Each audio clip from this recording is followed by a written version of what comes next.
You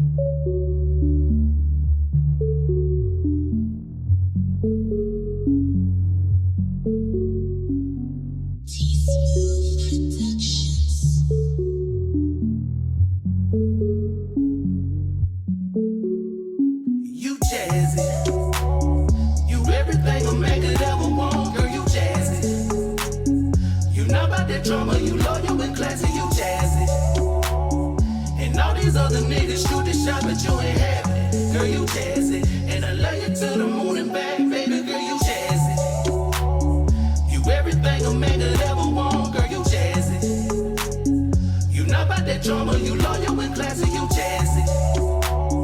And all these other niggas shoot the shot, but you ain't having it, girl, you jazzy. And I love you to the moon and back, baby, girl, you jazzy. Yeah, I'm talking about you, baby. I gotta tell it all. And if any niggas speaking bad about you, they better knock it off. You been so good to me. Love the way you try to thing on me. And I love how you take care of me. It's like magic when you put the hands on me. Now, baby, you know it's real. Cause I told my mom about you. And none of my homies have any doubts. They all know I'm crazy about you. So you never putting on. Love it how you keep it real with me. You have clothes for people like Cardi B and Angela Simmons. Tell me what that process is like when you have somebody that high profile at your table. Does it change the way you do closings? Absolutely not. You know, if I have Cardi at my table or if I have Jane Doe who works a 9 to 5 making, $35,000 a year, the process of explaining the documents are going to remain the same because buying a house is... Hello guys, this is your girl Jazzy Mango and welcome to the Jazzy Mango Red Carpet Lounge. I have today a very, very special guest with me. We have Miss Tiffani. How are you doing? I'm doing great. How are you? Yes, guys, you might remember Tiffani off of Ladies Who List Atlanta, which was very entertaining, I might add. How was that experience for you, being on reality TV? Because I know it's different transitioning, but you also do closings for entertainment people, so you might have been very, smooth sailing with it. I think it was fine. I think for me, I remained who I was on television and natural life. So for me, there really was no difference. I promote myself on social media all the time. I'm always doing videos. So I'm always interacting, maybe not in front of a complete whole camera crew. Right. Do all of that. But for me, it was a fun experience. It was something I would definitely do again. But I think what kind of helped me together was just me just coming to terms with, hey, just be who you are. Don't do anything extra. Don't do anything that you normally would not do in real life. Right. And you'll be fine. And I was fine. No, I loved your vibe. That's why I wanted to have you on the show, because I feel like even with, the real life things happening, you always remain professional. And you always showed us that you balance your family. A lot of the times, especially as women, we get so caught up and wrapped up in our family that we don't take time for us, or we get so wrapped up in our business that we don't have time for family. And I think that you really made it your duty to show both sides. But I had to learn that lesson. And that lesson was taught to me pretty much right before filming. So when I was at the filming stage, I was at a place of peace and just a place of doing things for myself and making sure that, my mental health is good, making sure that I'm sleeping, making sure that I'm taking care of me, because when I did go through that bad phase, I couldn't do anything for anybody. I couldn't do anything for the business. I couldn't do anything for my kids. I couldn't do anything for my husband. Right. So, they always tell you to put your oxygen mask on first. You really do need to, because when you go down, unfortunately, you won't be good for anybody, not even yourself. No, 100%. And I do also want to touch on that, because a lot of times we don't recognize we have a mental illness, or we have mental wellness problems, because we're moving so fast. And I know in my journey, I've had to take a step down and really reevaluate, setting aside time for myself, because I was moving so much that I just had a breakdown.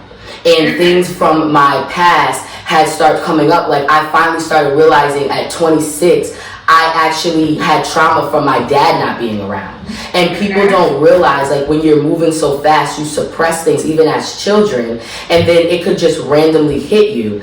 And when I would talk to people about it, they just wouldn't understand. They're kind of like, well, in this industry, you just got to suck it up. You just got to keep moving. You just got to keep going. And I'm like, no, something is literally wrong. And it took a lot for me to go seek out, you know, a psychiatrist, especially in our community. It's frowned upon. And I'm a big advocate. So I love that, you know, you spoke about that on the show, and you were there for Robin on the show and things like that, because it just lets people know you're not alone. And there's not something wrong with you. Like, there's not something wrong. Right, exactly. And the thing is, like you said, you move so fast, you don't even realize what's happening. You're just going, and you're thinking that those feelings of stress, those feelings of being overwhelmed are normal because you sit in it so much, because you're just going. You're just thinking it's another day. But you can only go so far until, you know, there's one more drip and then your cup, you know, runs over, and now you're in a space where, you know, you can't even perform. But the good news is that us, and I can only speak for women, because, you know, I'm a woman, but with us being in that place where we're able to multitask, focus, and get things done in the midst of everything that's going around, it's also a gift. Like, what were the things that had you interested in it? I was not interested in it. It was random how I got into real estate. So when I graduated undergrad, I went to HBCU in Savannah State University. Okay. And when I graduated, I was headed to law school. However, I found out I was pregnant. And so my 15-year-old son, that's who I was pregnant with, and that kind of derailed my going to law school. And so instead, I went and took a paralegal course. Okay. And I got like a certificate. And when I got my certificate, I literally sent my resume out to like every law firm in Augusta, Georgia. It ended up being like a blessing in disguise. And so for different states, things are different. I know in Maryland, our closing attorney works with our title company. So we don't necessarily all the time have to get a separate one. But I also do referrals a lot in Georgia and a lot in New York, where they get a closing attorney. Can you help, like, the listeners that are looking to purchase a home or sell a home understand why it's so important and to pick the right one? Yeah, so some states are title states while others are attorney states, right? Essentially, it's the same thing. However, in the attorney state, in order to own a title insurance company or to be underwritten by a title insurance company, you have to be a licensed attorney. Okay. In other states like Florida, you can just be a title company. California, where you don't have to be, you still have to have a certain level of experience and knowledge in order to own a title company, but you don't have to be an attorney to do so. Right. In Georgia, you have to. And of course, I'm going to be there for my real estate partner. So it's just developing those relationships and working with somebody who's knowledgeable and experienced will always help the transaction go smoother. It doesn't make it smooth. Right. Real estate is not smooth. Okay. Yeah. No. Definitely. So, how would you say if you know, I was a new homeowner and I was looking for a closing attorney? Like, should I go of word of mouth, the most popular person, someone that's close to me? And as you mentioned, I really do like how your firm works, because as we know, real estate doesn't have a time limit. So it could be in the morning, it could be night, it could be all the time on the weekends. And so you are basically saying, hey, I'm here for you. I work for you. I advocate for you. Whereas when you go with a lot of these like bigger title companies, you can only reach them 9 to 5, and something could be happening at 6:30, and now you're caught into waiting to tomorrow, and don't let it be a Friday, you're caught until Monday. So I think people, I like to tell a lot of my clients, even when I pick loan officers, I like people that are personable, that you can email, text, and call. That's my thing. I want to be able to email, text, and call you, because at any moment something can happen. Yeah, for sure. I think as buyers, most of the time, they are not looking for the closing attorney. Most of the time, once they align themselves with their real estate agent has whatever preferred partners that they have, and they typically will recommend them to the buyer. Right. So when I'm marketing or when I'm going after business, those are the people who I'm targeting, because their buyers or their sellers are dependent upon the agents to give them and point them in the right direction when it comes to, what vendor to pick. We're in Atlanta, and in Atlanta, there's definitely probably about a good 10 or 15 Black real estate closing attorneys here in Atlanta who may have their own practice. And so there's not like a ton in comparison to, our white counterparts who have the more larger firms, or there's more of them than it is of us. Right. And so, but in Atlanta, we have a high Black population. As everybody knows, this is like the Black Mecca here. You can get anywhere from Atlanta. You can get whatever amount of money you want to from Atlanta. Absolutely. And a lot of people are honestly seeking out, I want to support a Black business. And so, these agents are now really aligning themselves, not just with me, but with other Black firms here in Atlanta as well. So typically, if you are that buyer and you want to align yourself with like a Black closing attorney, it's going to end up being me or a few other people. There's just not a huge bucket of people. And, with the power of social media, I'm all over social media when it comes to Atlanta and this market. And people who are, a lot of times, are luxury clients, like in Atlanta, are going to be your entertainers, your athletes, rappers, and they did not come from money. So this is their first experience. Now, their first home may be one point. Right. But it's still their first experience in buying a home. And so I just make it a point to, when I'm dealing with whoever, is to make sure that on a knowledge level, I'm giving you a basic knowledge of what you're signing, what real estate can do for you financially, how do you protect your real estate, because you don't know these things. Whether you are a millionaire or not, a lot of times it's your first interaction with real estate is coming before me. And so I just want to make sure that I treat everybody the same, because I don't want to ever assume that because you have all this money that you know, because most of the time you're dependent upon other people to give you knowledge. So I want you to personally have it. Or if you're buying a $100,000 home, I don't want to assume that you don't know anything and I'm over-explaining things to you. I like to converse with you, see what you know, and let's have a conversation, and let me impart to you whatever knowledge that I have, and you can impart to me whatever knowledge you have. You know what I'm saying? And so my closings it's definitely me controlling the paperwork and letting you know what you're signing, but it's definitely a conversation that we're having about generating wealth, about investments, about how do we protect ourselves, and just different things when it comes to it. So it's just really important for me just to treat everybody the same, or relate to people on whatever level that they're on.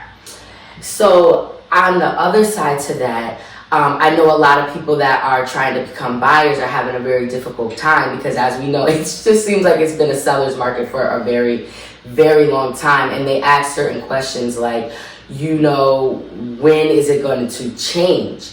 In Atlanta, how do you feel about that? It's not. We just got, Nike is moving their headquarters here to Atlanta. You have Amazon here, Microsoft. You have you have the movie industry that's taken over South Atlanta. You have so many different companies coming here to the city of Atlanta. So you're bringing jobs, and you bring people, when you bring all these different things. And we were an affordable city, but now we're becoming unaffordable. Yes, yeah. And so people are moving out, further in the outskirts. So for now, there may be like a slight correction in the sense that the interest rates are going. What are your interest rates there now? I know ours are at 5.6.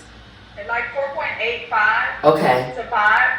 And of course, that ends up pricing people out of purchasing homes, because now you no longer can afford it. So that's going to remove some people from the market. You remove those people, it's less competition. So you may see like a small correction, Okay. but it's nevertheless, it doesn't mean we're going to be less busier. It's just going to be less competition Right. for you to go up against when you're purchasing your home. Because some people are just not going to be able to afford it. They're not going to be able to make it, you know? Absolutely.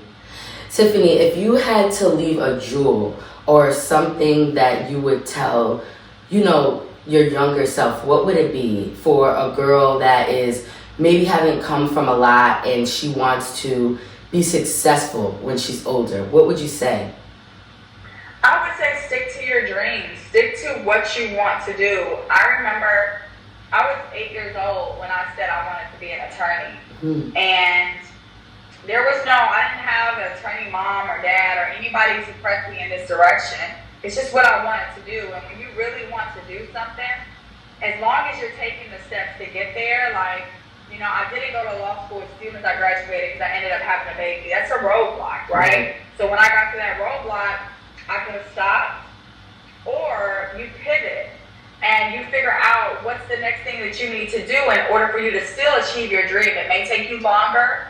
It may, you know, be harder and more difficult. But as long as you stay focused and you stay on track to accomplish whatever that dream is, if that's going to school, if that's opening up your own business, if that's you being a cosmetologist, like whatever it is, don't take those roadblocks as stop signs. Right. Take them as yield signs, you know, go slow down a little bit, take care of what you need to take care of, but then just keep going. And as long as you keep going, at some point you're going to arrive to your destination and you're going to look back and be like, man, I can't believe, you know what I'm saying, that I'm here. And so I always tell people, I don't have no secret sauce. I didn't come from, you know, money or a family with this, that, and the other. I had a dream and I stayed focused on that dream and I did whatever it took to get there, even though it took me longer. And then you'll end up looking back like, oh my God, you know, when I look back, it's like, at that point, I don't even think that I believed it was going to happen for me, but I kept going anyway. And now it's just like, you know, I'm glad I kept going. No, I appreciate that because that's encouragement to myself as well, because it is really hard out here, especially when you see like all these roadblocks against you. You're like, I'm never going to get there. Like, I'm never going to get there. You literally have to look at them as, like, think about a track meet. You know, sometimes, like if you're on a 100-yard dash, you're going to get there. You're going to get there quick. Nothing's going to be in front of you. Or it's like you're running the 300 hurdles, like you're jumping hurdles the entire time.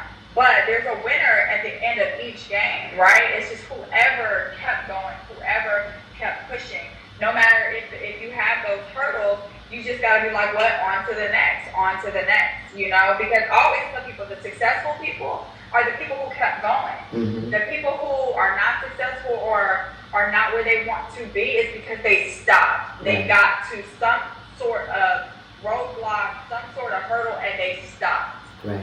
If you keep going, at some point, you know, no matter how hard your life is, you're going to get there. But you can't just go with no direction. Right. You gotta have a roadmap. Like, right. If you want to go to law school, you first gotta graduate undergrad. Right. You then gotta take the LSAT. You can't get into law school if you've never taken the LSAT. You know, so there's just certain different things that you have to go through, and you just gotta make sure that you're pressing towards those marks. No, absolutely. So, what can we look forward in the future for you? What do you have coming up? Any more shows? What's going on? We're hoping for a season 2. Okay. We still don't know yet. Okay. But for me, you know, everybody always asks what's next. And for me, I don't have a what's next. I'm living in the moment that I'm living in. I'm more so focused on my children and what their what next is. Like, what do y'all want to do? How can I pour into you? I wanted to be a lawyer, and I'm a lawyer, you know, so I've accomplished those dreams. And I'm just not at a place where there always has to be a what's next. I'm just going to enjoy right now. And, you know, different opportunities always present themselves. And if I'm in a place where I want to take those things, then I will. If not, then I won't. Absolutely. I will say this to close it out. How did you figure out how to be able to manage and juggle your children in the fast-paced industry that you are in and make time for them? I have a husband. Thank God for that, right? I have a nanny. Mm-hmm. My mom is very like an intricate part of helping out with my kids. So I have a whole support system. I love it. Without them, I wouldn't be able to move how I move because then my kids would be lacking in some area. For me, you know, where I can't make everything, my husband can. My mom can't come up. You know, my nanny will step in and take them wherever they need to go. And for my kids, I asked them the other day, it's so funny. I said, oh, I'm tired of working. I just want to be a stay-at-home mom. And they're like, no, you ain't built for this life. Right. Like, you would go crazy in there. they're like, you wouldn't make it here. And so, you know, just with my support system, that's how I make it. People who don't have a support system, my heart goes out to them because I know that I wouldn't be able to do what I'm doing without my support system. No, 100%. It's so important. I told myself when I moved to Maryland from New York and it was just me and my son, and I was like, wow, you never realize how much you had support until you don't have it at all. But I'm truly grateful. My son is in virtual school, so he can go back and forth, and my mom comes back and forth. So again, like, I'm truly grateful for her because, like you're saying, I don't know where I would be. It's a blessing. Yeah, for single moms who is just hard. them, I'm like, y'all doing it. Y'all doing it. Thank you. Thank you so much. Well, we definitely appreciate you coming to the Red Carpet Lounge. If you can let everyone know where they can follow you, if they need your services, so we can get you some more business. Yes, thank you. I appreciate You're welcome. that. So you can follow me, of course, on the gram. My name is Hawes, HAWES, lawyer _ real estate. My firm is the Hawes Law Firm on Instagram, and you can't find me on Facebook because I ain't accepting no friends. She's bucked up! No, because you got to go through all those weirdos for that. It's too much. It's too much. It's too much. But Instagram, my page is public. That's where I'll be. I'll continue dropping real estate nuggets, and you'll see a little fun from me.